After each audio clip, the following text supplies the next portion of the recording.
It was just like Mike was just demoralized and killed people. I know the competitor in you still went at it, but how was it dealing with the GOAT? Well, your ass better get some sleep the night before. I'm gonna tell you now, that's one motherfucker right there. Now I used to go lay down and elevate my motherfucking feet above my heart. Like my mom used to say, put your feet above your heart, baby, before you play him. It gonna bring some energy back to you. Yeah, cause this motherfucker Black Jesus, man. That's what I call him, man, the best player I ever played against, man. I mean, it's no comparison to, I mean, LeBron, kudos, man. You hell of a nigga, man. You got your son damn drafted, nigga. That shit's weird. Mike was the best player ever, man. That motherfucker spunked on me one day when we was in Houston. He spunked on me. I was like, oh Lord, that bitch like, he's like disappeared. This bitch woof, this bitch just disappeared. This bitch spunked on me so, this bitch is so gifted, man. I'd never seen, he's so strong, fast, and can handle, and I don't think his handle was that good. I think his hand was so big that he used to lose that shit, and he'll grab that bitch with his hand so, he got big hands, all of us. He'll grab that motherfucker, but man, that man spinned on me, and he took off, and you know that damn jump man on the bottom of that damn stick. That motherfucker was right in my face. And then I was like, I laughed at it. I laughed because I took off and ran down the court because I knew the nigga had done, I knew it in there. I know everybody in Houston was like, oh shit. They used to come see the dunk show before the games. And I knew I took off running. Leak out. And he came back, he came up behind me, and the nigga hit me on my ass. I say, oh no, bitch ass nigga. Don't put your goddamn hands on me, nigga, after that bullshit, nigga. Don't put your motherfucking hands on me, Mike. Nigga, I'll beat your motherfucking ass, nigga. Now, I love your game, bitch ass nigga. Don't put your goddamn hands on me, nigga. So, I was just saying, but,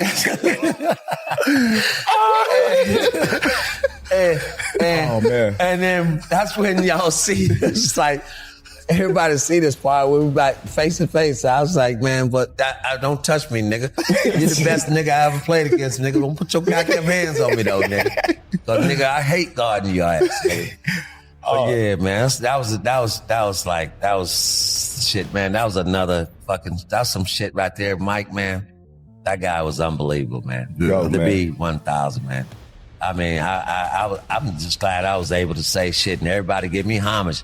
But shit, they don't give like, motherfucker, I was just following that motherfucker down there to Olajuwon. Olajuwon was the best defensive player in the fucking league for fucking back in them days for 3-4 years in a row.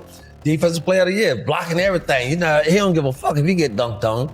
He don't give a fuck if Mike come in there and dunk on him. Shit, I'll funnel his ass on down there. Go and get that shit. And I'll be out there waiting on the break. Shit, so that's what it is, man. Mike was the best ever, man. Love you, boy. The first battle against Michael Jordan didn't tip off at 7:30.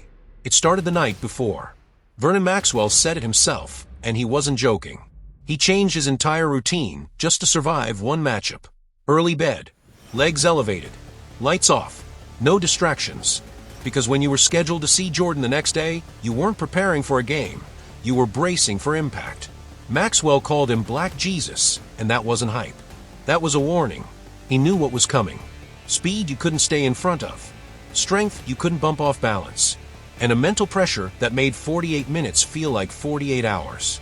Ask yourself, how many players in NBA history forced grown men to rearrange their sleep schedule out of fear? And then came that night in Houston. Maxwell still talks about it like it just happened. Jordan spun baseline, elevated like he was launched out of a cannon, and detonated a dunk that turned the arena into chaos. In that split second, Maxwell realized something every defender eventually learned. You're not guarding him. You're about to be featured. And just to make it worse, Jordan jogged back smiling, tapped him on the backside like it was practice. That little gesture? That was psychological warfare. Maxwell snapped, "Don't put your hands on me." On the surface, it sounds funny.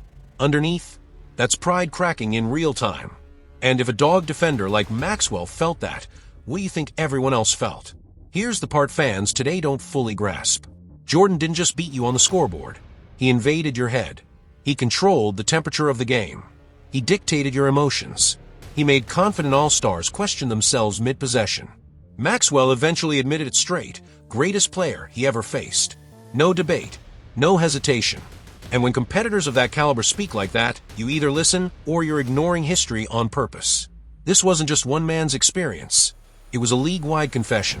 Gary Payton said the scariest part wasn't Jordan's moves, it was what he stole from you mentally.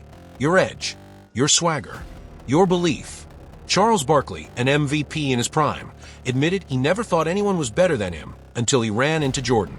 Reggie Miller said once Jordan locked eyes with you, the result felt sealed. Patrick Ewing flat out said Jordan is why New York never got a ring. Think about that. Hall of Famers speaking like survivors of the same storm. That's not coincidence. That's dominance. And no stat sheet captures that. There's no metric for fear. No advanced analytics for shattered confidence. You can't box score the silence in an arena after a dagger fadeaway. But the players felt it. The fans felt it. The entire decade felt it. When Barkley, Malone, Stockton, Ewing, Peyton, Miller, Iron Men of that era, all admit they couldn't solve him, that's not nostalgia. That's testimony. Jordan wasn't part of the league. He towered over it. Now, let's step into uncomfortable territory, the GOAT debate. You've heard it 1,000 times. LeBron faced tougher competition. More super teams. Sounds good on social media. But rewind the tape.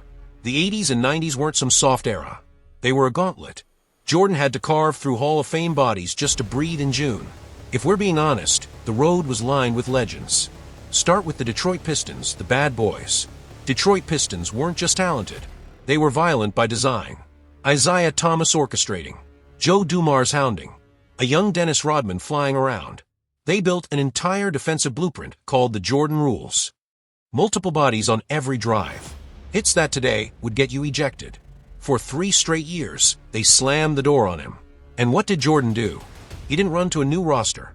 He rebuilt himself. Added muscle. Sharpened the edge.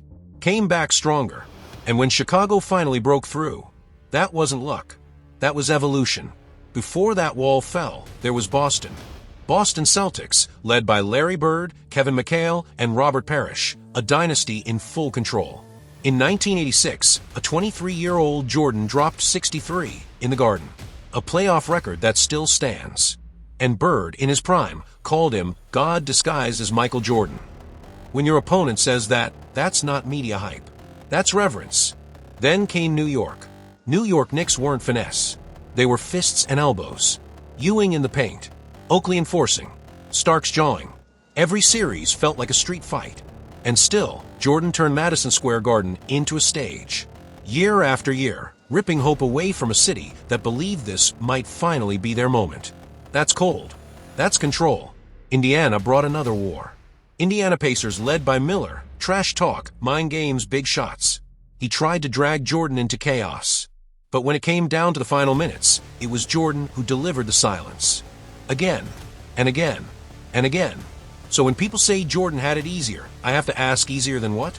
Easier than Hall of Famers at every turn? Easier than defensive systems built specifically to stop you?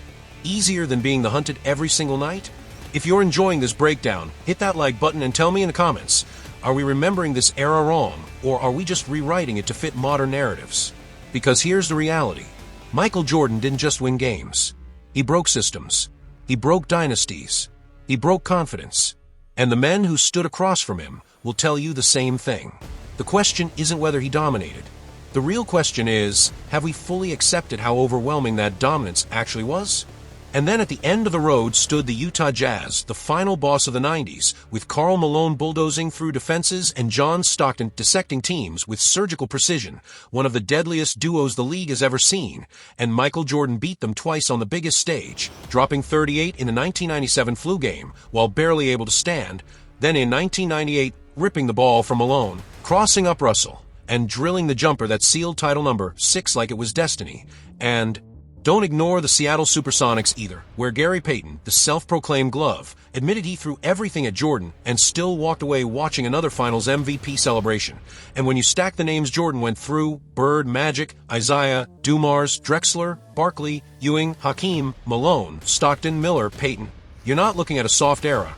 You're looking at a golden generation of killers, which makes the GOAT debate uncomfortable because yes, LeBron battled the Spurs, and the Warriors. Historic teams, no doubt, but they came in waves while Jordan faced Hall of Fame minefields year after year and never left Chicago to form alliances, never searched for shortcuts, stayed, endured, and when he reached the finals, he went 6 for 6, no stumbles, no Game 7 heartbreak, just dominance. And the real separation comes down to spirit, because LeBron's longevity, IQ, and sustained greatness are undeniable and deserve respect, but Jordan wanted more than wins. He wanted ownership of the moment. He wanted you to feel it, to look in his eyes late in the fourth and quietly accept that this crown wasn't negotiable. And while LeBron often makes the smart basketball play, Jordan chose the shot, chose the spotlight, chose to make game winners part of his identity. 6 finals appearances, 6 championships, 6 finals MVPs. Not survival, but control. And that's why so many legends admit he lived on another tier, because LeBron is admired, but Jordan was feared. And fear is the purest form of dominance in sports. Respect says you're great, but fear says there's nothing I can do. And that emotion can't be tracked in a box score. You felt it in 1989 over Cleveland with a shot. You felt it in the flu game. You felt it in the final possession of 1998 when time seemed to bend around him. And those moments didn't just win games, they defined an era. Which is why this debate isn't really about totals or timelines. It's about who defined greatness itself. Because LeBron's career is a monument to endurance and excellence, but Jordan's legacy feels absolute.